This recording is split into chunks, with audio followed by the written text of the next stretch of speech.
Crowd was awesome. Students were awesome. Really appreciate how locked in everybody was to the kill zones.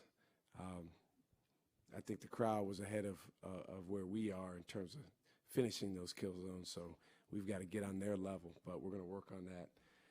For the first game, I thought our guys did a lot of really good things. Shared the basketball well,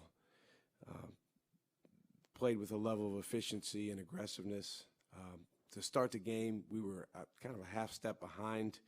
You know, we told our guys, they had a couple guys that were not going to be afraid. I mean, Joe Octave had 33 in a win at Georgetown last year, so he certainly wasn't going to be afraid coming in here. But I thought we course-corrected really well mid first half and just built a lead with stops and toughness and getting our hands on the basketball.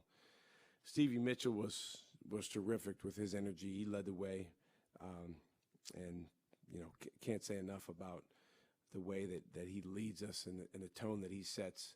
I do think, you know, for the rest of our guys or some of the rest of our guys, you know, we need to aspire to get closer to his level of energy and effort, but we'll get better at it.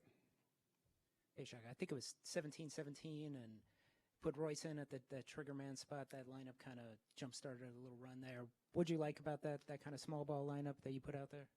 Yeah, Royce is he's just a baller. I mean, he doesn't really I'm sure he was nervous being his first game, but he doesn't show any fear. And he's one of the best scorers that I've ever coached. So as he gets more and more comfortable, he's going to be able to put that ball in the basket. But he's got a lot of other good attributes about him as well. He's very, very natural at that trigger spot. And he's big enough, you know, against most teams to play there some. So that definitely gave us a lift. I think we've all come to know Chase as this, you know, really good transition threat for you guys, but it looked like tonight that he took a step up offensively than where he's been the last 2 years. Just how would you assess his overall improvement in terms of shooting efficiency and three-level scoring threat? Well, he's been our most improved player from really the end of last season to now. It's not even been close. You know, I think between him and Jop, those guys have really put a ton of work in, and those guys have been very consistent in practice. With Chase, I think the biggest thing is his confidence is on a whole different level than it was, you know, last year at this time. He knows he can do it. He knows we need it from him. He's got an aggressiveness to him. He's been shooting the ball very, very well in practice. Going to finish, he's going to go in there and try to dunk the ball, or he's going to attack aggressively. So proud of him. But I still think he can keep getting better. You know, those guys were very efficient tonight, him and Cam. Obviously, we're going to play teams that put up a little bit more resistance around the basket and in the paint. So it's going to mean that we're going to have to make the next play. But for the first time out, I thought those guys attacked well. 31 of 37 from two-point range. I mean, you talked about attack, but just how were you able to kind of get such open looks and get into the paint as well as y'all did all night long? It's a big emphasis for us, paint touches. Really the way Stony Brook has played in the past, they've done a great job closing down the paint and forcing people to shoot a lot of threes. So the emphasis on paint touches was very, very heavy the last few days, and the guys carried it over pretty well. I thought we did a nice job passing the ball when they did put two on the ball and then making the extra drive. Didn't get to the foul line as much as we would like. Didn't shoot the ball as well from three as we would like, but I thought we did get a lot of good looks. Cam shoots 14 out of 16. How have you seen him lock in for his final college season? Well, he's one of the best finishers for a guard that I've ever seen. And he was able to get down there and just create a lot of short shots. They weren't all layups, but, you know, within his range where he could kind of shoot a jump hook or a floater. He's a very good post player. You know, you don't really think of guards that way, but he's good at kind of turning his back to the basket and then using his craftiness to create. I thought he passed the ball well tonight. We didn't make some of the shots that he created. I thought Stevie Mitchell passed the ball really well. Chase passed the ball well. Those three, along with Jop on the perimeter, those guys, you know, have to be you know, a threat to score, but also a threat to create for other guys. And I thought that tonight was a good first step with that. Joe Octave made 3 quick threes to start the game and then didn't Yeah. score until 6 minutes left in the second half. What defensive adjustments did you make on him? Well, just ramping up the urgency. I was watching the game, I think it was last November, where he went nuts against Georgetown playing for Holy Cross and, won that game almost single-handedly. So, coming into, as soon as we saw that Stony Brook was on our schedule, it was like, and they got him, well, we're going to have to deal with that guy, and we have to do a good job. Our urgency was not good enough to start.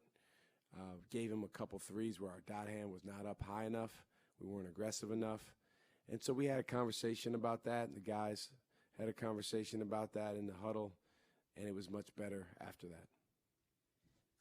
Just first time that we've gotten to see Kayen on the court against another team. He mentioned that he was a little bit nervous at the start. Did you see him get more comfortable as the game went on, and how could you assess what we've seen from him and what we'll continue to see? He got much more comfortable as the game went on. He was very nervous early. You can see it on his face. I can read him like a book. I love that guy. He's a special human being. The work that he's put in the last year has been incredible. You're talking about a guy who's been on a metamorphosis going back to his junior year, where he barely played for his high school team and weighed over 300 pounds. And, now he's come in here, he's reshaped his body. He's gained a ton of muscle. So he weighs more than he did when he got here, but he's got, he's lost, the bad weight and gained good weight. So it's really exciting.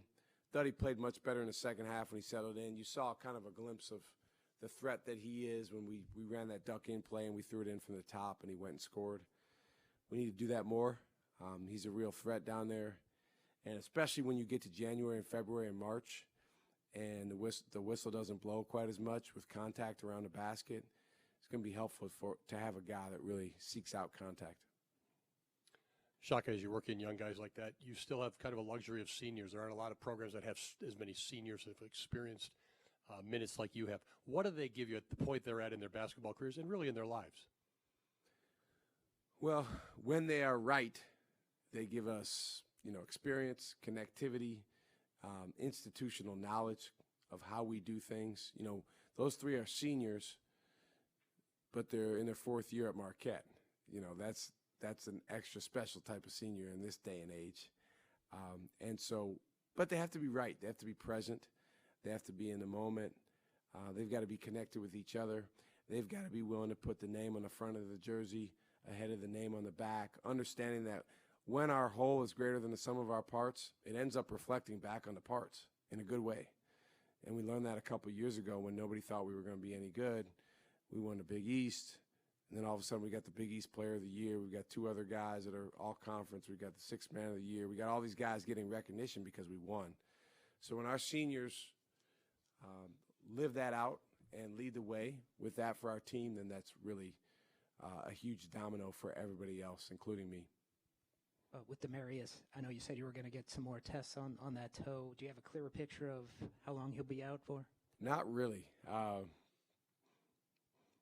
He may be back relatively soon, but it's a unique injury that he has, and so the first thing is getting his pain down to the point where he's comfortable going out there and playing. But initially we were a little concerned that he would be out like long term this season, and there may be a chance that he may be back sooner. So we'll keep you posted on that. With Al, he didn't get in the game. Is that a potential redshirt situation? Yeah, that's our plan right now.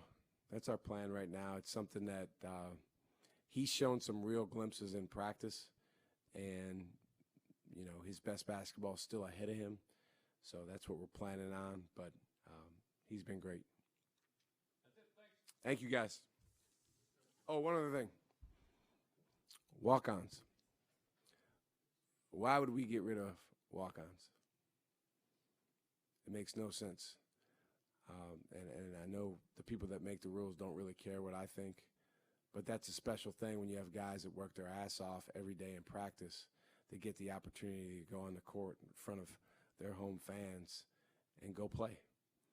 And, for that to be taken out of college basketball, That's one of the good things about college basketball. Why would we remove that? Have a good day.